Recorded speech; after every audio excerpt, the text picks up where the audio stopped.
Bueno, antes que nada, muchísimas gracias a Denu por esta oportunidad, esta charla que me ofreció. La verdad, elegir el tema fue dar muchas vueltas. Voy a ser sincero, yo tenía un tema en principio y después cuando surgió la charla anterior, la de Big Data, dije, mi tema es horrible, este tema es espectacular, el que están dando, tengo que dar un tema más interesante. Eh, Así que bueno, dije, ¿cuál puede ser el tema más interesante, ¿no? que está tanto rondando en todos lados?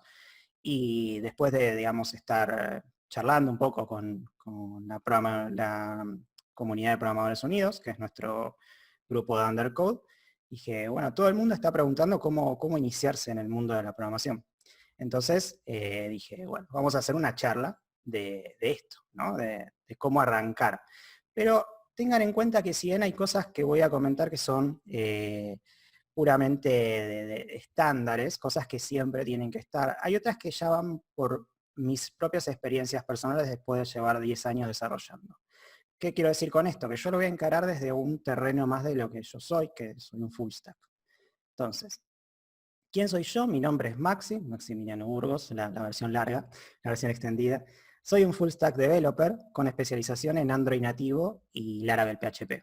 ¿Qué es un full stack developer? Por si se lo preguntan, es una persona que puede armar soluciones desde múltiples perspectivas y desde múltiples plataformas. Por ejemplo, yo puedo agarrar Netflix o Pedido Ya y entender que detrás hay una API que se comunica, que interfacea entre un desarrollo en una aplicación en Android, que también puedo hacer, y en una en iOS, que no la voy a hacer. ¿Se escucha muy entrecortado, dicen? ¿Se escucha bien? Es importante que ¿Se escucha bien? se escucha bien. Genial, genial. Gracias. Bueno, excelente. Como decía, así como puedo desarrollar la aplicación en Android nativo, puedo desarrollar la web que muestra Netflix. Están todos silenciados por defecto. Si alguien quiere hablar en algún momento, charlamos, pero generalmente leo las dudas de los chats y nada, en algún momento después vamos a poder hablar todos. Pero no se preocupen por eso. Como les decía, tengo la aplicación en Android nativo, tengo la aplicación en iOS, la web y también la API. ¿sí? También puede ser una aplicación para Smart TV, que en su momento trabajé para ese tipo de sistemas. Entonces yo puedo crear todo ese bundle de soluciones. ¿sí? Hay muchos tipos de full stacks, pero yo me dedico más que nada a Android nativo y a Laravel PHP para crear toda la parte web y de APIs. ¿sí? Esto tiene que ver con decisiones mías que fueron en el curso de cómo fui trabajando con eso a lo largo de mis 10 años y las decisiones y las comodidades que tuve con los lenguajes de programación que usé. Y pasé por prácticamente todos. Obviamente no conozco todos, pero tengo una base de la mayoría de los que están en el mercado. Así que bueno, ¿cómo empezar en el mundo de la programación? Y no morir en el intento como a mucha gente le ha pasado. ¿sí? Básicamente, primero para poder entender cómo empezar, tenemos que saber qué es programar. Y programar es justamente escribir una serie de instrucciones, ¿sí? las cuales serán órdenes que seguirá nuestra aplicación al ejecutarse. Dichas instrucciones se realizan a través de un lenguaje de programación, como por ejemplo puede ser C, C++, JavaScript, Java, Python o los millones que conocen. Eh, para poder trabajar, digamos, para poder empezar a trabajar en un desarrollo, para poder empezar a programar, tenemos que entender lo que es el razonamiento lógico, ¿sí? Es el primer pilar de cómo, digamos, funciona el hecho de la programación en sí. Entonces, generalmente cuando uno se para en un foro, en un grupo de Facebook, en YouTube, cuando uno dice, bueno, programar arranca por un lenguaje de programación y de repente choca contra una pared porque se encuentra con conceptos que desconoce o que conoce vagamente. ¿sí? Entonces, cuando empezamos a trabajar con esto, notamos que necesitamos una forma de pensar distinta a la que aplicamos en nuestro día a día. Una forma más abstracta y a la vez más objetiva. ¿sí? Entonces, toda esa forma de pensar se traduce como pensamiento o razonamiento lógico. ¿Y qué es el razonamiento lógico? Bueno, razonar es la actividad mental que permite lograr la estructuración y la organización de las ideas para llegar a una conclusión. Esto no es nada nuevo, ¿no? Pero bueno, el concepto suena lindo. Y la lógica, por su parte, es la ciencia dedicada a la exposición de la forma, los métodos y los principios del conocimiento científico. ¿sí? Entonces, cuando nosotros hablamos de razonamiento lógico, en definitiva, hablamos de un proceso mental que implica la aplicación de la lógica, ¿sí? A partir de esta clase de procesamiento, el razonamiento se puede partir de una o varias premisas para llegar a una conclusión que determine si es verdadera o falsa. Y ya como ven, ya los que ya empezaron a trabajar en programación o se metieron un poco en el mundo, les suena todo esto de hablar de la validez de una afirmación, por ejemplo, cuando trabajamos con condicionales, o cuando uno se pone a hacer un análisis o un debugging, todo eso lo vamos a hablar después. Todo esto implica en el razonamiento lógico, ¿sí? Esta es la teoría, pero nosotros lo aplicamos en el día a día, o al menos lo empezamos a aplicar cuando empezamos a trabajar o a estudiar en lo que viene siendo algún lenguaje de programación o la programación en sí, o mismo cuando nos metemos en una carrera de sistemas. Entonces, para poder aplicar ese razonamiento lógico, nosotros tenemos los algoritmos, ¿sí? Y el algoritmo en sí se define como una secuencia de instrucciones que representan un modelo de una solución o un determinado tipo de problemas. ¿Ven? Por un lado tenemos el razonamiento lógico que nos permite trabajar con estas cuestiones, es decir, bueno, buscar ciertas verdades o falsedades en una teoría, explicando el pensamiento científico, y para eso aplicamos algoritmos que van a ser nuestra secuencia de pasos que va a definir cómo se soluciona ese problema, porque al fin y al cabo siempre nos terminamos enfrentando a un problema, ¿sí? Entonces, ese algoritmo tiene una serie, bueno, los algoritmos en general tienen una serie de características. Tienen que ser precisos, eso quiere decir que tienen que ser definidos de manera rigurosa, sin dar lugar a ambigüedades. No pueden significar dos cosas cuando empezamos a definir un algoritmo. Tiene que ser puntual, tiene que definir una solución específica, esa es la segunda. Tiene que ser finito, tiene que terminar en algún momento, tiene que tener uno o más elementos de entrada y tiene que producir una salida, ¿sí? Entonces, por ejemplo, cuando se nos presenta un problema tenemos que trabajar en un algoritmo que lo solucione, ¿sí? Por ejemplo, en la serie de Silicon Valley, el protagonista desarrolla un algoritmo que reduce el peso de los archivos en canciones, ¿sí? Esto, si vieron la serie Silicon Valley, recomendadísima, se trabaja sobre esta premisa. De hecho, la serie, no estoy spoileando nada, por cierto, la serie se basa en esto, o sea, todo lo que termina creándose después en base al éxito de este tipo es con respecto a esto, ¿sí? Con respecto a un algoritmo, se arranca desde un punto. Entonces, el tema de reducir, digamos, los archivos de las canciones para que funcione mejor, buenísima Silvio Maris, ¿verdad? Se resuelve a través de un algoritmo, ¿no? De esta estructura de entrada y salida que tiene, como les decía, una solución finita, que tiene una serie de características específicas y resuelve un problema específico. Entonces, justamente nosotros lo que queremos es aliviar el tráfico de la web. Bien, tenemos un sitio donde, este es el caso de uso, ¿sí? Un caso de uso es básicamente eso, presentamos el caso, como si fuéramos abogados, básicamente presentamos el caso con una serie de elementos que nosotros tenemos y la solución de cómo vamos a, bueno, la resolución de los mismos. Entonces, tenemos un sitio web donde podemos subir canciones y reproducirlas. Pero nuestro tráfico es bastante corto y al subir más de 10 canciones acabamos con la cuota mensual. Entonces, la solución es reducir el tamaño de los archivos subidos a la plataforma. Y para poder hacerlo necesitamos un algoritmo. Entonces, tomando los ejemplos, bueno, tomando las características fundamentales de los algoritmos, tenemos la entrada a un archivo de audio. Entonces se procede a usar técnicas de comprensión de 7-zip, me lo estoy inventando, porque la realidad es que no sé comprimir archivos a nivel de código, ¿sí? Así que lo vamos a generar como un escenario. Convertir cualquier archivo a MP3 considerando el formato uno de los archivos más comprimidos. Se estima pérdida de calidad. Y la salida es un archivo de audio comprimido al 70%. Hasta ahora se va entendiendo cómo trabajamos con esto que parece bastante abstracto, pero en realidad es una forma de estructuración mental, ¿no? ¿Se entiende hasta ahora cómo venimos? ¿Hay alguna duda? Bien. Bien. Perfecto, genial. Continúo. Entonces, ¿cuáles son los siguientes pasos? Una vez que planteamos el algoritmo, podemos llevarlo a un tipo de representación más gráfica, que son los diagramas de flujo, ¿sí? Los diagramas de flujo representan un pilar fundamental en el análisis de sistemas, ¿sí? Esto es un diagrama de flujo, ¿sí? El típico ejemplo es el de la lámpara. La lámpara no funciona, entonces, ¿está enchufada la lámpara? Si no, ven acá ya ven una parte de condicionales de cómo van funcionando. Si no está enchufada, enchufar la lámpara. Si está enchufada, entonces pasamos a la siguiente pregunta. Si se escucha entrecortado es un tema de red, entren y vuelvan a, perdón, salgan y vuelvan a entrar. Si está quemada la ampolleta, que es la bueno, cosa de la lámpara, ya saben. Sí, entonces cambiarla, y si no, comprar una nueva lámpara. Tenemos un problema, nuestra lámpara no funciona, entonces desarrollamos un algoritmo que pregunta ciertos estados del componente y en base a eso la respuesta devuelve una salida. Bien. Entonces, por inferencia, se entiende que un diagrama nos sirve como desarrolladores para comprender y seguir el procedimiento de los algoritmos que planteamos.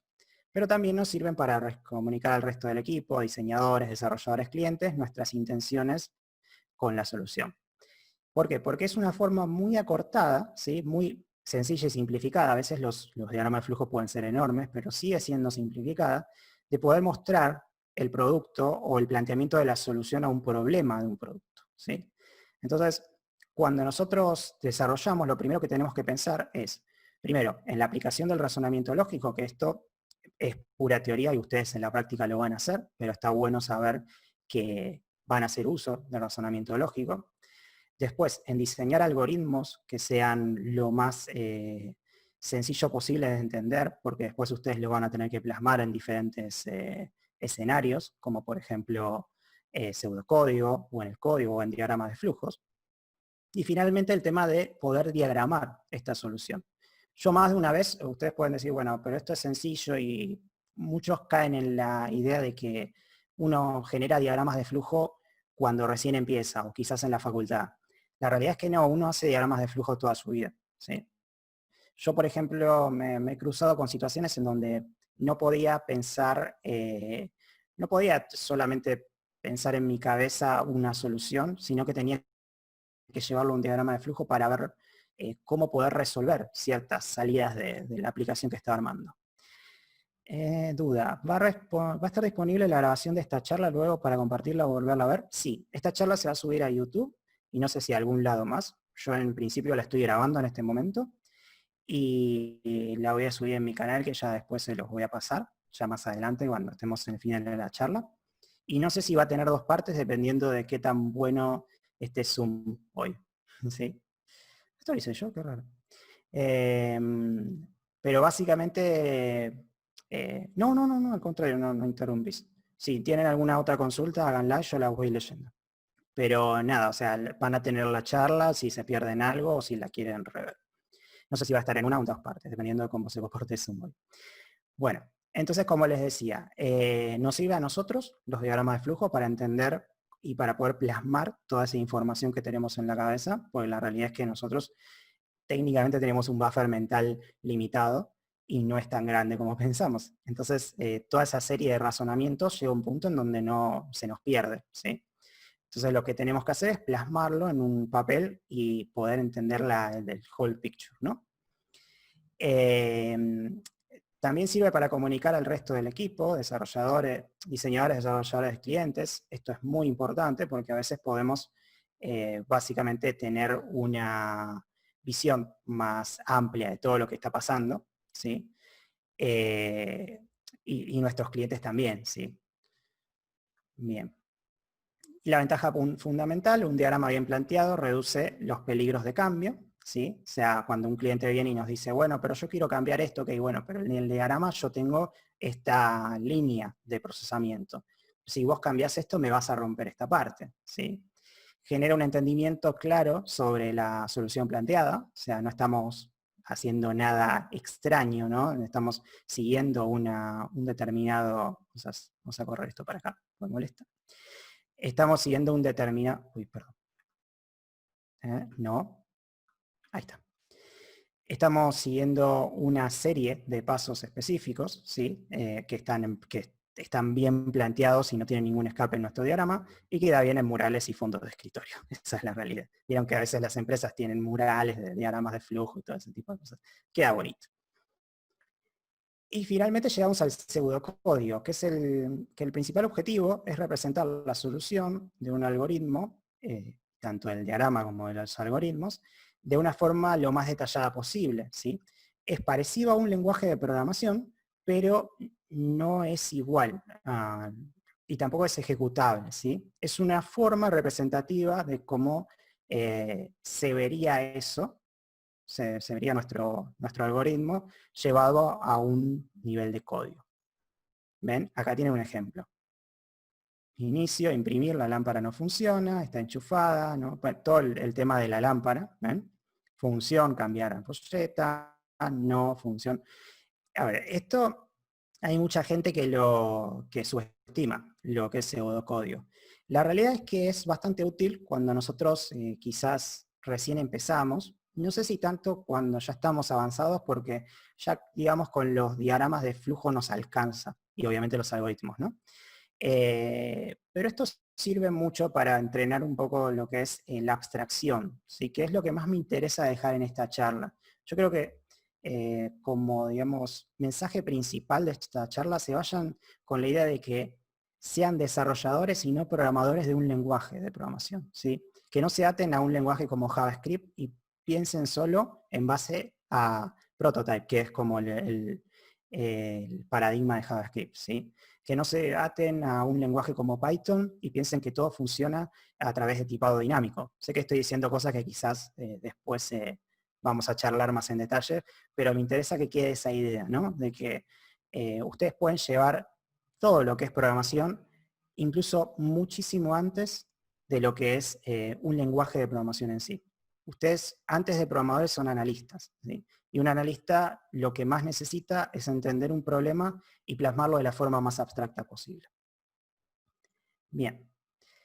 Entonces, como les decía, el pseudocódigo no es aplicable en la vida real, pero existe un editor de código muy interesante que se llama PCInt.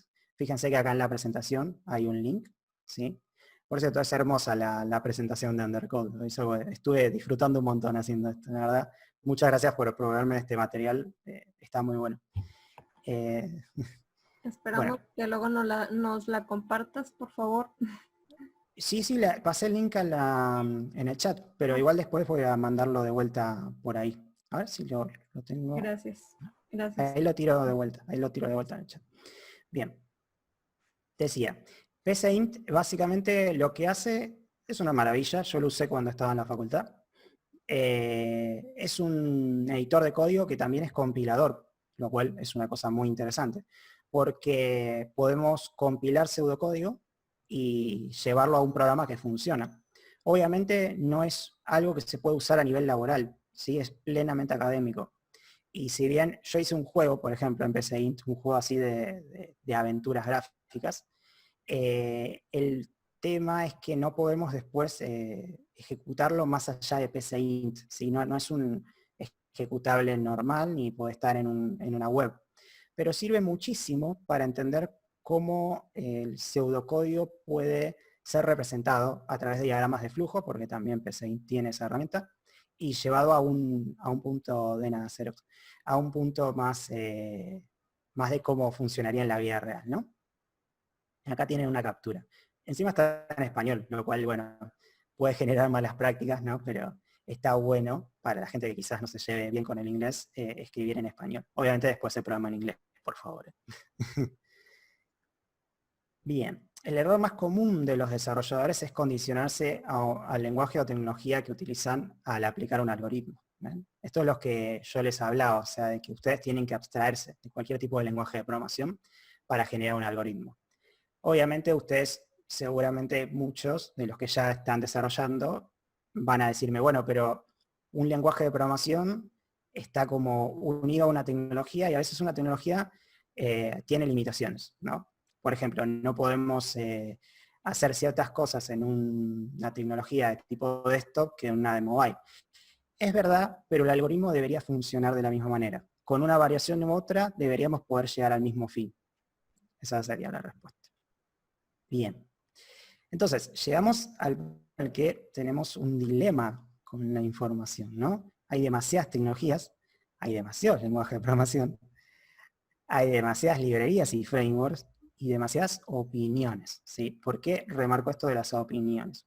Porque ustedes, por ejemplo, entran a un grupo de Facebook, ¿sí? O un foro, o hasta Stack Overflow, y van a tener un montón de gente que tenga opiniones determinadas, muy específicas acerca de lenguajes de programación que les gustan más, lenguajes que les gustan menos. Yo, por ejemplo, en mi caso opino que a mí personalmente no me gusta JavaScript, no me peguen, no me den dislike cuando esté subido el video, porque no me... Upa, ya se está terminando el Zoom. Ahí está. Bien, como les decía, hay, digamos, muchas opiniones en base a lo que ustedes hayan experimentado y cómo se hayan sentido con las tecnologías, lenguajes, frameworks, librerías y demás. Pero no tomen eso de los demás como algo, ¿cómo les puedo decir? Como algo totalmente cierto, ¿sí? Prueben ustedes mismos esto, o sea, y ahora vamos a meternos más en detalle con esto, ¿no? Pero ustedes tengan pensamiento crítico. Por eso yo hablé del razonamiento lógico. No crean que, por ejemplo, si alguien dice que, lo que se está escuchando mucho por ahí, que Java está muriendo, que PHP es malo, todo, no se crean eso, ¿sí? Yo trabajo con PHP, PHP es recontra potente, JavaScript es muy potente también, pero a mí personalmente, sí.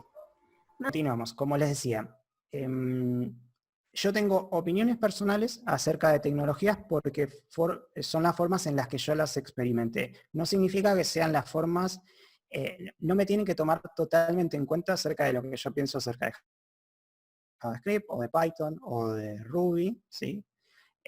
O mismo mi amor incondicional por Java o por PHP. Yo me siento cómodo con ciertas tecnologías y cada persona es diferente. Cada persona capaz se siente más cómoda con lenguajes que sean menos verbose, como Python. Yo me siento más cómodo con lenguajes más verbose, como Java. Entonces, lo importante es tener pensamiento crítico. Antes de basarse o quedarse con una idea de decir, bueno, esta tecnología dicen que es mala, entonces me da miedo, no me quiero meter. Vayan y pruébenla. Fíjense qué tal es.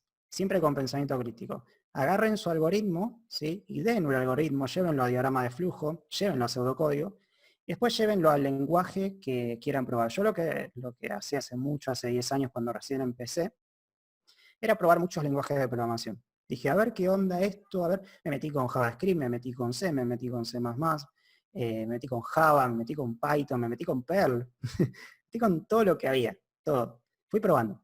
Y me fui quedando con ciertas cositas, me gustaban más, me gustaban menos, pero les fui encontrando como cierto amor. Lo importante es programar, lo importante es meterse e ir, digamos, probando, ¿no? Y en base a eso, desarrollar sus propias opiniones. No les digo que no tomen en cuenta las opiniones de los demás, pero a veces las otras opiniones son muy deterministas, son muy de, no, esto está mal y esto no puede ser y esto es horrible. No se basen tanto en eso. Hablen con gente que tenga más pensamiento crítico. Desarrollen eso. ¿Sí? Así que bueno. Entonces, ¿cómo? ¿Cómo puedo decidirme por dónde empiezo? ¿No? Porque hay demasiadas cosas. Bien, el proceso es sencillo. Hay que definir un objetivo, esto está muy ligado al algoritmo, hay que elegir un área y hay que practicar. Y esto de practicar es donde se tienen que quedar muchísimo. ¿Sí? Practicar es practicar todos los días y horas. ¿Sí? Entonces, definir un objetivo. Programar solo porque te gusta no está mal, pero no es suficiente. Lo siento en el alma. Lo siento en el alma, pero no se puede. ¿Sí? Todos amamos programar, o la gran mayoría. Eso es claro, a mí me encanta. Yo he programado muchos lenguajes simplemente porque me gustaban. Pero la realidad es que no pasa de un tutorial. La programación es una herramienta y por lo tanto requiere ser usada. ¿Sí? Como herramienta tenemos que darle un propósito, porque si no, no tenemos nada real en lo que asentarnos. Pueden programar un par de cosas de los tutoriales, pero no van a tener nunca un producto si ustedes no se asientan sobre un propósito. Así que hay que definir el propósito por el cual quieres aprender. Y tiene que ser un objetivo finito y aceptable. Y no, crear una red social no es un objetivo razonable. Lo he visto en millones de personas que recién se meten en esto y dicen, quiero ser el próximo Mark Zuckerberg, quiero crear una red social. Mark Zuckerberg, la realidad es que para llegar a ser una red social, ¿sí? Más allá de todas las contradicciones que hay en el medio, de que no la creó desde cero y demás, tuvo que desarrollar muchas cosas, ¿sí? El Angry Birds, antes de ser uno de los juegos más fuertes de Zynga, me parece que es la empresa que había hecho Angry Birds, no me acuerdo. Tuvo que pasar por muchísimos juegos, ¿sí? Lo importante es que sea el primer objetivo que sea razonable, bueno, todos los demás también, que sean cosas finitas, sencillas y alcanzables en un tiempo razonable, ¿sí? Por ejemplo, en tu ciudad los seguros de hogar son poco claros. Entonces necesitamos un sitio web donde la gente pueda consultar una tabla de características con respecto a cada seguro. Es sencilla, no tiene funciones sociales, es una tabla de características, es algo que pueden desarrollar y de paso aprenden en el proceso, ¿sí? Entonces, lo primero que tenemos que pensar es elegir un área, ¿no? Siguiendo el ejemplo, nos enfocamos en crear un sitio web, ¿no? Porque dijimos sitio web. Entonces, cualquier sitio se apoya sobre 3 pilares fundamentales: HTML, CSS y JavaScript. Puede que hayan otros lenguajes involucrados, pero estos son los que interpreta un navegador web, ¿sí? En esto no hay discusión. Pueden hablar de que existe JSP, pueden hablar que existen otras soluciones, pero siempre los 3 pilares son los mismos. Entonces, tenemos HTML como un lenguaje de marcado para definir la estructura del sitio. HTML no es un lenguaje de programación, es un lenguaje de marcado, importante. CSS como un lenguaje de hoja de estilos para definir la estética de tu sitio web. Y JavaScript, amado y odiado por mucha gente, lenguaje de programación para crear los sitios web dinámicos. Entonces, puede que un sitio web no sea lo ideal, entonces vamos a elegir otra área. Quizás queremos que la gente se lleve esa información a todos lados. Entonces pensamos en armar una aplicación para móvil. ¿Ven cómo funciona toda esta iteración de decir, bueno, vamos por un área, vamos por otra área? Todo esto es un poco por lo que ustedes van a ir pasando. O sea, ustedes no se tienen que quedar con, bueno, me voy a meter con JavaScript y voy a hacer todo con esta tecnología, y si de repente hay un área como, por ejemplo, no sé, desarrollo de nativo de Android, y dicen, bueno, pero el nativo necesita Java y yo estoy en JavaScript, entonces me voy a tirar, por ejemplo, por híbrido, pero el híbrido no tiene tanta fuerza. Entonces, no se condicionen a quedarse con algo, ¿sí? Vayan, si tienen que descartar una tecnología para elegir otra, si tienen que descartar un lenguaje y ponerse a aprender otro, vayan con eso. Yo sé que a veces puede ser hasta cierto punto estresante. Puede ser que, por ejemplo, el tema de las aplicaciones híbridas, ahora nos vamos a meter a hablar con eso, pero resultó muy importante para los desarrolladores web, porque no tenían que aprender algo nuevo, porque tenían que implementar lo que ya sabían. Buenísimo, pero eso tiene limitaciones. Entonces, ¿qué tanto vale tu conocimiento? ¿Qué tanto valor tiene ese conocimiento en JavaScript o ese conocimiento en web para que sacrifiques performance, por ejemplo, de hardware, y no quieras aprender otro lenguaje, como por ejemplo Java o Kotlin con Android, y trabajar más fuerte con hardware? Y hacer bridge o puentes en C, y trabajar con OpenCV, y meterse con, ¿cómo se llama? Con Object Recognition, cosas potentes, pero que necesitan otro tipo de lenguajes que no sean JavaScript, ¿sí? Lo puse de ejemplo, no tengo nada contra JavaScript. Entonces, lo que quiero decir es, no se limiten, no se queden no se casen con un lenguaje de programación. Vayan tanteando. Si hay que tirar a la basura, entre comillas, ¿no? Una tecnología para agarrar otra y probar otras cosas, háganlo. Bueno, entonces, volviendo al tema, elegimos otra área. Decimos, bueno, quizás un sitio web no es lo ideal porque queremos que la gente se lo lleve a todos lados. Entonces elegimos una aplicación móvil, ¿no?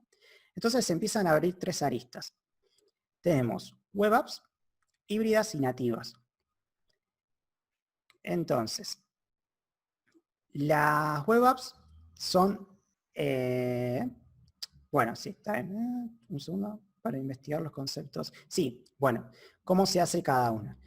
Para hacer una web app, básicamente es seguir los pasos de los slides anteriores, pero investigar el concepto de diseño responsive y mobile first.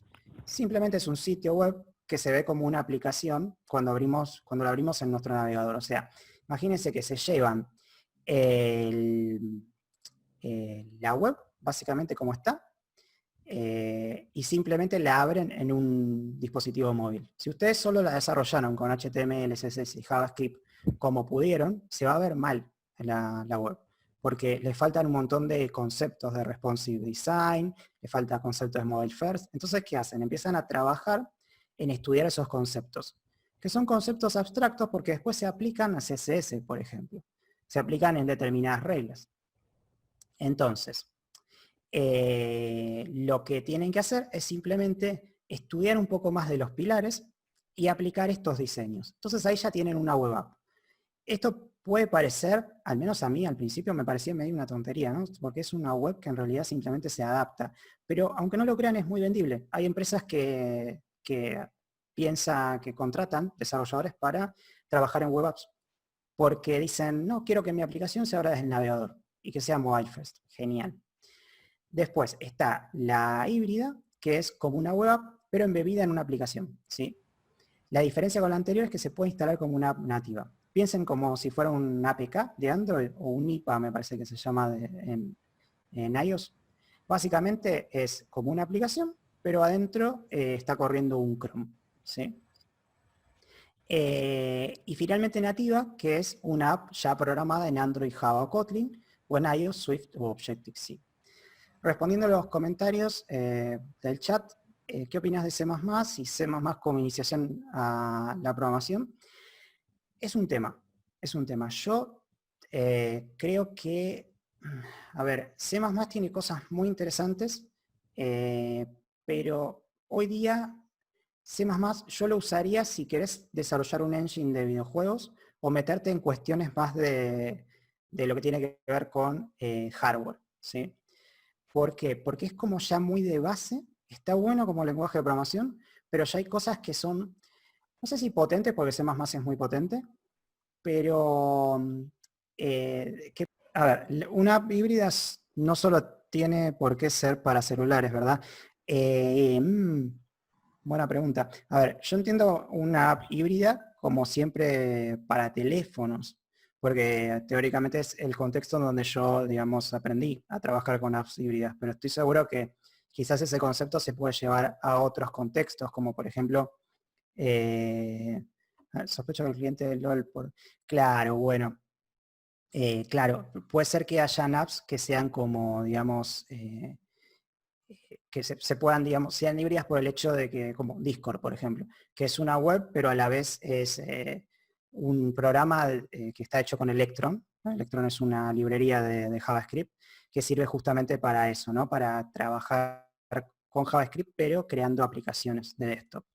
Y también supongo que también puede salir a mobile o puede ser una app de Smart TV, por ejemplo. Todas las aplicaciones de Smart TV son híbridas, por ejemplo, porque en realidad son webs embebidas. Pero bueno, no quiero hablar mucho de lo que no sé porque bueno, es un tema un poco complejo, ¿no? Sí conozco las apps híbridas en el tema mobile, pero quizás en los otros, en los de desktop y demás, habría que trabajarlo un poco más. Bueno, vuelvo a compartir. A ver, de nada. A ver si ahora, vamos a cerrar acá, a ver si ahora me deja. ¿Qué estoy compartiendo? ¿Se ve la charla ahí? ¿Se ven las presentaciones? Sí. Muy bien. Bueno, a ver, vamos a esperar a ver si... bueno. Ok, perfecto. Volvamos. Bien, a ver dónde nos habíamos quedado. Bien. Entonces, bueno, como les decía, existen estos tres tipos, web apps, híbridas y nativas. Las web apps, como les decía, tiene que ver con las webs que simplemente se ven en mobile y se ven mobile first, se ven bien como si fuera una aplicación. Las híbridas son las web apps embebidas dentro de una aplicación, o sea, son como las web apps, pero son APKs o IPAs dependiendo del dispositivo móvil. Después, la nativa ya es una app programada en Android o en Kotlin, o en, bueno, perdón, en Android, Java, Kotlin. Java y Kotlin son los lenguajes de programación.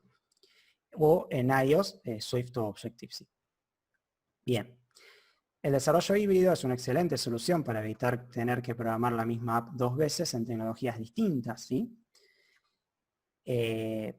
Sí, pero no. O sea, el gran problema de los híbridos es el hardware. Creo que esto lo había charlado hace un rato.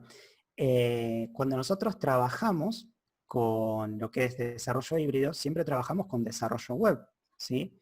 Y no sé si ustedes han trabajado, alguno en el chat puede comentarlo, pero, por ejemplo, trabajar con JavaScript en lo que viene siendo reconocimiento facial es muy duro.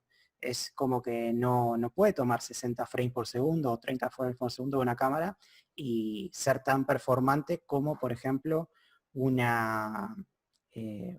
programa hecho en C, en C++, por ejemplo. Es como, es- por más que queramos llegar a ese nivel de performance, no es exactamente posible. ¿Por qué? Porque JavaScript tiene un par de capas más arriba, ¿sí? Entonces, lo que se hace ya para hardware, si quieren trabajar a ese nivel, es trabajar con nativo. Y ustedes me van a decir, bueno, pero porque Android es Java, me dijiste. Ok, Java no es exactamente rápido. Lo cual es cierto, Java funciona sobre una JVM, es una Java Virtual Machine. No es lo más rápido que hay, pero tienen una particularidad que es el tema de lo que viene siendo los bridges, los puentes, que yo les comentaba antes. El tema de que Java se puede comunicar con librerías en C, como por ejemplo OpenCV, ¿sí? Que es una librería para poder trabajar con todo lo que tiene que ver con manejo de procesamiento de imágenes. Y la velocidad es altísima, porque el engine está dentro de la aplicación. Entonces, todo esto que les comento en Android se llama NDK, Native Development Kit, ¿sí? Y SDK, Software Development Kit, son básicamente los kits para poder desarrollar en una determinada solución, ¿no? En este caso, hablando de mobile, el SDK, digamos, Android es un SDK de Java, ¿sí? O un SDK de Kotlin. Es un software development kit que nos permite trabajar con aplicaciones. Entonces, cuando tenemos un SDK que está preparado, en este caso por Google, para, digamos, trabajar más en detalle con todo lo que es hardware, estamos mucho más capacitados para trabajar con puentes o para trabajar con cosas de bajo nivel, que si trabajamos con JavaScript, que necesitamos acceder a una librería, que quizás esa librería hace un puente a C, pero ese puente se vuelve mucho más débil, ¿sí? Hoy día existen soluciones más potentes, como por ejemplo WebAssembly, pero es mucho más complejo trabajar con eso que trabajar con estas soluciones que les comento. Aparte, WebAssembly es relativamente nuevo y todavía falta más tiempo para que sea un estándar, no potente, porque es muy potente, pero un estándar más estable quizás en muchas soluciones. Bien. Y otra cosa que, por lo que a mí no me gustan personalmente las apps híbridas, que es que rompen los esquemas de desarrollo nativo, ¿sí? El- Cuando nosotros desarrollamos en híbrido, de vuelta, desarrollamos en web, y tienen una forma, el web tiene una estructura de archivos, una serie de patrones que se usan, que en una app nativa, como por ejemplo una app de Android, se usan otros patrones totalmente diferentes. Y Android tiene sus propios lifetime activities, ¿sí? Que es básicamente el ciclo de vida de cada pantalla que ustedes ven, que está trabajado a un sistema de eventos que es mucho más complejo que quizás lo que trabaja JavaScript, que lo que hace es que tiende a simular esos entornos, ¿sí? ¿Cuántos dislikes voy a tener por esto? Permíteme insistir en que en el C++, yo creo que es idóneo para la iniciación en programación y para más adelante también. Coincido. A ver, ¿qué pasa? Por eso decía que hay como opiniones divididas con respecto a esto.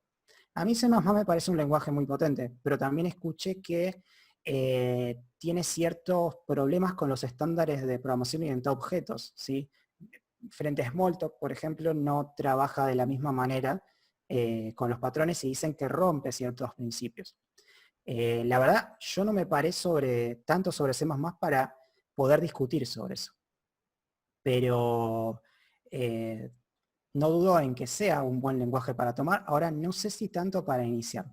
Igual nada, esto creo que es una opinión mía y no la tomen totalmente en cuenta. Sí, de hecho, los invito a agarrar, como dice Rodolfo, C++ después de esta charla o cuando ustedes tengan tiempo y vean cómo es el lenguaje de programación y prueben, háganse un horamundo, vean hasta qué punto tiene potencia. Es muy potente, de hecho, como les decía, sirve para hacer engines de videojuegos, es uno de sus máximos usos.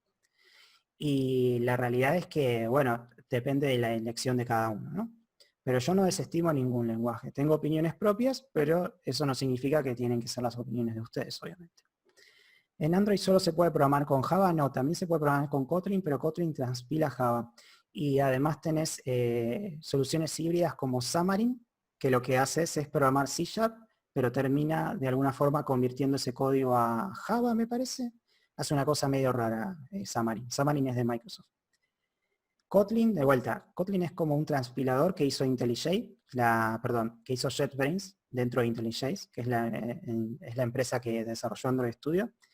Y lo que haces es trabajar con un código simplificado, pero en realidad por abajo sigue siendo Java.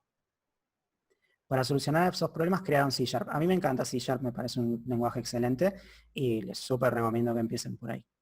Yo hace un tiempo estoy programando en C# y Java, hermoso. Aparte C# es un hijo de Java, de alguna manera, porque tiene todo lo que Java debería haber tenido y todo lo que C++ debería haber tenido. Es como una mezcla que está muy buena, pero a ver, obviamente hay ciclos de desarrollo, Java es mucho más viejo de C#, se desarrolló bajo determinados estándares y eso hace que sea difícil, ¿no? Compararlo con C# que llegó ya cuando todo el terreno estaba dado, ¿no? C# llegó para decir, bueno, estas cosas ahora se hacen bien. Java es muy difícil que lo pueda hacer. Visual Studio me parece mucho más cómodo que NetBeans. Me encanta leer los mensajes y estoy perdiendo un montón de tiempo de charla, perdón por eso. Visual Studio no se puede comparar con NetBeans o Eclipse porque es un IDE de multipropósito que está orientado más a C#, ¿sí? o a herramientas de Microsoft. En todo caso, NetBeans y Eclipse deberían compararse con IntelliJ. Y en ese caso yo te diría, yo probé con Eclipse, me morí de angustia. No toqué nada de NetBeans, pero Eclipse se me rompía por todos lados. Y hoy día elijo IntelliJ. En segundo ciclo de la universidad, un docente nos enseñó el lenguaje ensamblador. Es zarpado eso. Él decía que programar en este lenguaje nos haría comprender mejor la lógica en programación. Sí y no. La realidad es que el lenguaje ensamblador te acerca mucho al lenguaje de máquina. Yo te diría que sirve mucho para hardware, pero no te va a ayudar a la hora de trabajar con lenguajes de programación de, me parece, cuarta generación, que son estos lenguajes de, espero no estar equivocándome, C, C++, Java, todos este tipo de lenguajes tienen otra forma de trabajar. Te va a servir mucho el lenguaje ensamblador, pero no específicamente para esto. He aprendido Python a nivel intermedio, pero cuando quiero analizar otros códigos más complejos en Python que tienen puros if o puros def, tengo problemas. ¿Qué me recomiendas?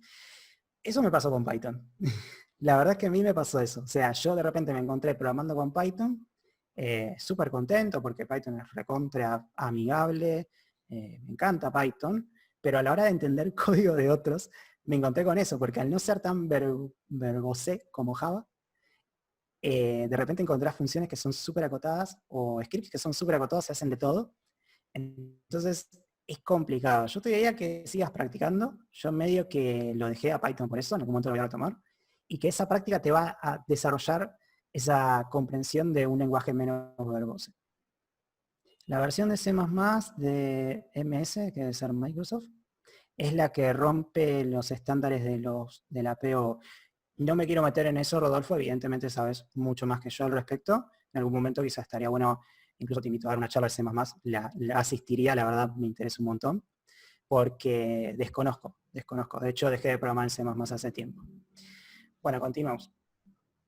Y workarounds indeseados. Por ejemplo, un amigo mío, acá voy a tener una cantidad de dislikes horribles. Pero bueno, ya fue. Trabaja en React y tuvo React Native, básicamente, este framework que es tan famoso ahora. Y, digamos, tuvo que hacer un splash, ¿sí? Básicamente de lo que venía haciendo no me sale el nombre, lo que venía haciendo una aplicación en Android. Y el tipo se complicó la vida. Y para mí un splash es muy sencillo, son, por decirlo, 5 líneas de código en una pantalla de Android. Y no podía hacerlo, no lo podía lograr. Entonces, cuando empecé a ver lo que estaba ocurriendo, digamos, con lo que estaba haciendo, me di cuenta que no, no lograba entender por qué se complicaba tanto en una pantalla. Estaba usando un plugin de React Native que generaba un splash. Y era como, pero ¿por qué usas un plugin si esto técnicamente es nativo en Android? Y bueno, todas esas complicaciones las empezó a googlear. Él es una persona que sabe muchísimo de React y viene trabajando con desarrollo web hace muchísimos años. Entonces no es una persona novata, digamos, que encontró una solución media y usó una librería. No, él trabaja muchísimo, trabaja en un lugar donde hace aplicaciones en React Native. Y también lo hace por hobby. Entonces, como que todo apuntaba a que tenía el conocimiento suficiente para hacer una aplicación decente. Entonces, cuando, digamos, hizo todo esto, yo decía, bueno, ¿por qué usas una librería? ¿Por qué tenés que hacer toda esta complicación? Y buscando en Stack Overflow, esta era la manera. Esta era la manera y te tenías que conformar porque era la manera que se había arreglado en React Native que tenían que ser las cosas. Quizás en las versiones posteriores lo arreglen, pero eso me dijo, bueno, estos son workaround indeseados. Y dije, no está bueno, no está bueno hacer eso. Así que bueno, continuando con la charla. Las ventajas de trabajar en híbrido. Si tenés un conocimiento amplio en desarrollo web, podés reutilizarlo en híbrido, como les decía. Si tu emprendimiento o proyecto requiere tener una app multiplataforma, es una buena salida inicial. Y si tu app no requiere mucha interacción de hardware, cámara, GPS, etcétera, no vas a tener muchos inconvenientes. Si simplemente es una app que pasa de una pantalla a otra, y no tiene que usar geolocalización, no tiene que usar cámara, digamos, no es Instagram, es más tirando a Mercado Libre, por ejemplo, que incluso Mercado Libre tiene un montón de cuestiones de hardware, pero vamos a simplificar en el hecho de comprar un producto, entonces sí pueden hacer híbridos. Y otra cosa, que antes de empezar con esto, otra cosa interesante que tiene el híbrido es que sirve mucho cuando ustedes no tienen suficiente budget, suficiente presupuesto para poder trabajar con aplicaciones. ¿Sí? O sea, no pueden contratar a una persona de Android y una de iOS. O saben Android y necesitan también sacar la aplicación en iOS o viceversa. Entonces, elegir una solución híbrida les va a permitir salir a esto sin tener todos esos problemas. Bueno, diseño full stack. ¿Sí? Vamos metiéndonos más adentro. El diseño full stack se divide en 3 partes. En el frontend, que es la parte web del cliente, todo lo que es HTML, CSS y JS. También se puede trabajar con frameworks como Angular, React, Laravel, Vue.js. Laravel es medio mentiroso ahí en frontend. Sirve del lado del frontend, pero también es backend. La parte web del servidor, el backend, que se suele manejar con Node.js, PHP, Python, Django, Flask, Ruby on Rails. Y la parte mobile, que son las apps que desarrollan a Android y iOS. Si ustedes quieren ser full stack, tienen que tener toda esta batería de plataformas, al menos conociendo una buena parte de todo lo que es cada una, ¿no? Obviamente no hace falta que sepan Node.js y Laravel, por ejemplo. O sea, o Django o Django y Flask, ¿sí? Con que conozcan al menos una tecnología de cada una, ya se pueden considerar full stacks. Entonces, de vuelta, es necesario saber todo, es relativo, pero en general no. Es una cuestión de contexto, ¿sí? El consejo más común es especialícense en algo, ¿sí? Esto es cierto, pero en la práctica puede resultar problemático. Practicar un lenguaje o una tecnología a largo plazo te vuelve un experto, pero si desconoces el proceso de todo lo que te rodea, perdés contexto. Entonces, el contexto es saber un poco de todo. Puedes ser un desarrollador Android nativo y también conocer cómo funciona una API por dentro. Puede ser un backend, pero comprender que se necesita un frontend o un mobile para enviar información más normalizada. Puede ser un PM, un project manager, con conocimientos técnicos y gestionar los tiempos de tu equipo con mayor exactitud, porque no es lo mismo ser un project manager que habla con un desarrollador Android y no sabe Android. Entonces no sabe que cuando un programador le dice que la parte de geolocalización va a ser compleja porque tiene que activarse el GPS cada 5 segundos, entonces no va a saber estimar o no va a saber prever los problemas que eso va a acarrear al cliente. La especialización te vuelve un experto en un tema, pero el contexto general te convierte en un full stack. Entonces, bueno, ya terminé. La cosa es así. Eh, Especializarse es bueno, pero también el contexto es importantísimo, ¿sí? Tengan contexto de todo lo que van haciendo y esto se hace practicando en cada una de las áreas, ¿sí? Toquen frontend, toquen backend, prueben un poco de híbridos, prueben un poco de desarrollo nativo. No se vuelvan locos, pero vayan jugando un poco con todo. Esa sería la gran idea de todo esto. Así que bueno, gracias por escucharme todo este tiempo, fue bastante, ya perdí la noción del tiempo. Y quiero leer preguntas, a ver si las podemos ir contestando. Por cierto, pueden encontrarme en LinkedIn y YouTube como Maximiliano Burgos o Wolf Academy. Maximiliano Burgos en realidad, el otro es como la Academia Ficticia. Buscan en YouTube Maximiliano Burgos y ahí salta todos mis videos. Y bueno, los leo. Perdón por cambiar el tema. ¿Ajax es de front o de back? Yo diría que ambas. Ajax es de front. ¿Por qué? Porque básicamente, a ver, un segundo. Bien. Por cierto, muchísimas gracias a Undercode. Muchísimas gracias por este espacio que me dieron. La verdad es un abrazo y es hermosa presentación. Volviendo al tema de Ajax. Ajax es de frontend, ¿por qué? Porque vos lo usás en JavaScript del lado del cliente, ¿sí? Y lo que haces es pegarle, por ejemplo, a una URL, que es una API, y devolver datos. El proceso que tiene esa API de adentro es de backend, ¿sí? O sea, por ejemplo, esa API le pega a una URL que la rutea Laravel, Laravel agarra en un método y procesa esa información, y todo ese proceso y esa información que vos no ves es backend, ¿sí? ¿Qué puede implicar eso? Que vaya a consultar una base de datos, que procese el modelo y después lo devuelva en una vista o lo devuelva en un JSON. Todo eso es backend. Ahora, cuando lo devuelven la vista y lo que haga la vista con eso, ya es frontend. El callback de Ajax es frontend, la llamada de Ajax es frontend. De hecho, Ajax significa Synchronous JavaScript y ya no me acuerdo más. Pero básicamente son llamadas asíncronas de JavaScript. Gracias, estuvo genial. Gracias a vos por asistir. Gracias, Maxi Burgos, sos un genio. Gracias, Julieta. Gracias, José, también. ¿Cómo se puede implementar modelos de Deep Learning a una aplicación de Android? Mira, eso es un tema bastante complejo y de hecho en la empresa en la que estoy se habló de eso. La realidad es que los modelos de Deep Learning deberían estar del lado de backend por el nivel de procesamiento que necesitas. ¿Sí?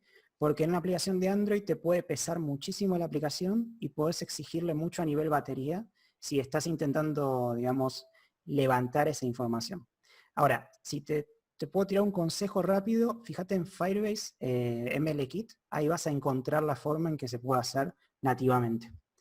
Eso te va a ayudar un montón. Muchas gracias por los consejos y las clases. Muchas gracias a vos. Para ser programador, ¿hay alguna línea sobre la que debemos ir si no se sabe nada del tema? Por ejemplo, empezar con algún lenguaje o alguna página que lo haga interactivo. En principio, seguir toda esta guía que te comentaba, el tema de primero empezar a entender razonamiento lógico, algoritmos, pseudocódigo, diagramas de flujo, y después tirarte por un lenguaje, por ejemplo, de las tecnologías web. Empezar por los pilares. Creo que el desarrollo web es lo más interesante porque tenés resultados inmediatos. No tenés que estar preparando un compilador, como puede pasar con C o C++, y directamente agarrando incluso un blog de notas, podés ya empezar, obviamente no empieces con un blog de notas, Visual Studio Code, pero podés empezar y ver resultados inmediatos. Eso es interesante. Así que podrías tirarte por esa área. O también podés empezar como empecé yo, digamos, con Android, así de lleno. No empecé con Android, empecé desarrollando web, pero cuando empecé con Android hice eso. O sea, me senté con Eclipse, el ADT, y empecé a ver videotutoriales. Yo tengo varios videotutoriales, después les paso la URL de mi canal. Hace 3 años que vengo programando, el primer año aprendiendo distintos cursos de YouTube y hace 2 que estoy en una carrera. Pensé que esta charla era más para iniciar en el mundo laboral. tengo un artículo, después te lo paso, que escribí en LinkedIn, acerca de cómo empezar en el mundo laboral. Igual esta charla te sirve un montón, porque, ¿cómo se llama? Todos los lenguajes que nombré son, los lenguajes de programación son tendencias para poder empezar. Harás alguna charla de cómo insertarte en el mundo laboral, sobre todo en mercados extranjeros donde pueda cobrar en dólares. Estuve viendo sueldos afuera y los locales Argentina y no hay comparación lamentablemente. Podría hacer una charla, con el permiso de Undercode, por supuesto, pero ya lo veremos. O sea, ese es un tema muy complejo, ¿sí? Y ya vamos a ir viendo cómo tocarlo. Hay que tocarlo con mucha delicadeza porque hay temas ahí. Estoy scrolleando y se me fue todo. Acá, Progressive App, ¿con qué lenguaje se programan? Las Progressive Web Apps se hacen con JavaScript. Y si tengo una plataforma web realizada con PHP y MySQL y quiero realizar una PP, bueno, supongo una app mobile, ¿qué lenguaje es preferible? Bueno, de nuevo, puedes elegir entre híbridos o nativos, ¿sí? Básicamente vos tenés una web hecha con PHP y MySQL, significa que tenés una web hecha con backend, pero la parte de frontend, me imagino que la tendrás resuelta con algún framework como Angular, React o simplemente HTML, CSS, JavaScript. Y lo que viene siendo la app mobile, puedes usar tus conocimientos en web para desarrollar híbridos, por ejemplo, Cordova, Ionic, React, Native, Flutter también, Flutter, perdón, se dice así. Y yo igual te recomiendo meterte con Android, porque a mí me encanta Android, es una preferencia personal, y me parece que vas a ahorrarte muchos problemas de hardware a futuro. Muchas gracias por la charla, muchas gracias a ustedes. Muchas veces he visto que utilizan X lenguajes de programación orientada a objetos, etcétera. ¿Cuál es la razón por la cual se recomiendan determinados lenguajes para determinadas funciones? ¿Se puede hacer cualquier tipo de programa con cualquier tipo de lenguaje? Esa es una pregunta compleja. Hay una cosa un concepto que vas a ver mucho en muchos tutoriales, cursos por ahí, que es el concepto de lenguajes multipropósito. La mayoría de los lenguajes hoy, que son fuertes, digamos, en el mercado, son multipropósito. ¿Qué significa eso? Que se pueden usar para prácticamente todo. Para hacer sitios web, para hacer aplicaciones desktop, para hacer aplicaciones de consola. En general antes no era tan así. Y eso se fue aligerando, fue cambiando porque los lenguajes necesitan mutar a un sistema, bueno, con todo esto del nacimiento de Internet, ¿no? O sea, los lenguajes pasaron a necesitar trabajar con web. Y bueno, básicamente vos tenés que elegir un lenguaje que se adapte a tus necesidades y eso depende mucho de lo que busques inicialmente, ¿no? Por ejemplo, como te decía, si hay que trabajar con hardware y tenés que trabajar con mobile, lo mejor es que trabajes con nativo, entonces te vas a mandar por Android o por los lenguajes de iOS. Si vas a trabajar con un e-commerce, por ejemplo, te recomendaría más que te tires por WordPress y WooCommerce o una solución de e-commerce que haya sido desarrollada en Angular, quizás. Depende, o sea, depende mucho de lo que busques. Ahí está también el research en Google, de buscar tutoriales específicos y más que nada ir entendiendo cada uno de los propósitos en los cuales fueron desarrollados los lenguajes. Es muy importante ver la historia también de los lenguajes, ahí vas a entender un poco cómo fueron las intenciones. Por eso JavaScript es tan amado y odiado por todos, porque es como que tiene esas dos partes. Ah, bien, no inicié grabación, espectacular. Se va a perder todo esto. Bueno, no importa, igual después hago un video al respecto. Muchas veces... muchas gracias por todo, anotado. Ya te agrego a LinkedIn, genial. Maxi, mil gracias. Buenísimo. ¿Alguna recomendación de lenguaje para desarrollar en análisis y reconocimiento de patrones, imágenes o datos? ¿Qué tema? Eso es otra pregunta interesante. A ver, tengo entendido que todo eso es Machine Learning, básicamente. Pues la primera lista que te tiro es Python, pero sé que también se usa MATLAB para ese tipo de cosas. Rust, yo estuve estudiando Rust hace un ratito y bueno, es una cosa muy interesante. Eh, Más no puedo decir porque recién empiezo con Rust, pero entiendo que es un lenguaje que sirve mucho para este tipo de cosas. Y después, más que nada, tenés librerías como OpenCV, como PyFace, para hacer ese tipo de cosas, Pandas. Ahí tenés todas esas aristas. Empezá por Python más que nada, que es la parte más interesante del tema. Después de ahí ya te metes en todo lo demás. Gracias, amigo, eres un genio, vos también, Rodolfo. Se te debe la charla de C++, me interesa mucho. ¿Cuánto tiempo tomaría aprender PHP a nivel intermedio si dedico 3 horas diarias? Eso depende mucho de vos, muchísimo. Obviamente 3 horas diarias es bueno, pero yo te recomendaría que pongas, como te decía en la charla, una meta específica. O sea, decir, bueno, quiero hacer una web de e-commerce, quiero hacer una web que cumpla esta necesidad. Y cuando llegues a hacer esa web, después te pones a trabajar en la performance, te pones a trabajar en mejorar la calidad de código, y ahí vas a empezar a aprender de verdad, cuando empieces a enfrentarte a un problema que implique tener que trabajar con el lenguaje. ¿Vale la pena migrar fuera de Latinoamérica para trabajar como programador? Obviamente que sí, pero no es para todo el mundo. ¿Se puede conseguir empleo teniendo los estudios acá? Por supuesto, sí, pero tengan cuidado porque en general ya depende mucho de los países, ¿no? Pero eh, siendo extranjero tiende a ser más difícil conseguir trabajo afuera por un tema de que siempre se priorizan los trabajos locales, ¿sí? Tengan en cuenta eso. Por más que ustedes tengan buena calidad, es muy difícil, digamos, entrar siendo extranjero y considerar que ustedes son mejores que otras personas que ya son de ese país. ¿Sí? Hay una cuestión cultural en el medio y todo. Es complejo. Pero sí, sí, se puede, es totalmente posible. No sé si vale tanto, no sé si valer la pena, depende mucho de tus necesidades y cómo te manejes. Yo trabajo acá para Argentina y me va bien, o sea, tengo un salario bueno, no me quejo y yo creo que se puede conseguir tranquilamente. O sea, no te tenés que ir exactamente afuera para conseguir un salario súper zarpado. A veces pasa al revés, a veces te vas afuera y conseguís un salario malo. No siempre todo es increíble por el dólar.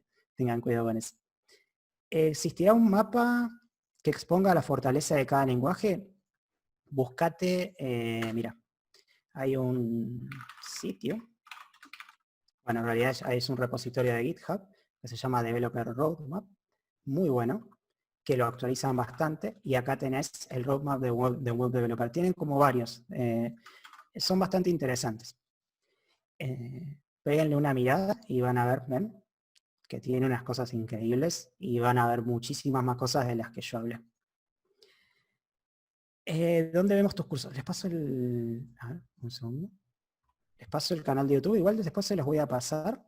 Android Studio tiene un aprendizaje complejo. En realidad sería, Android Studio como tal, no es el que tiene el aprendizaje complejo, es una herramienta, es un IDE de programación para poder hacer Android.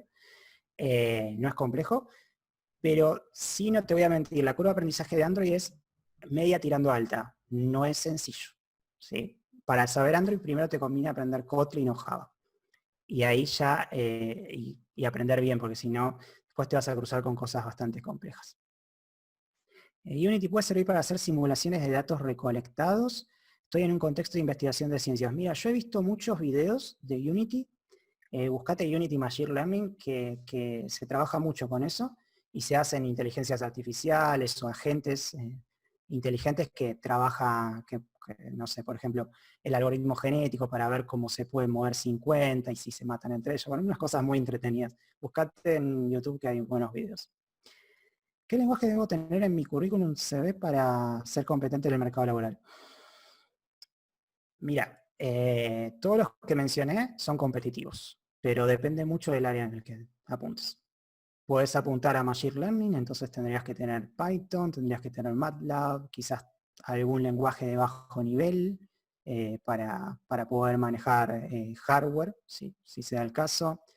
Igual es recontra relativo, porque vos podés justo enganchar un empleo que tenga que ver con, no sé,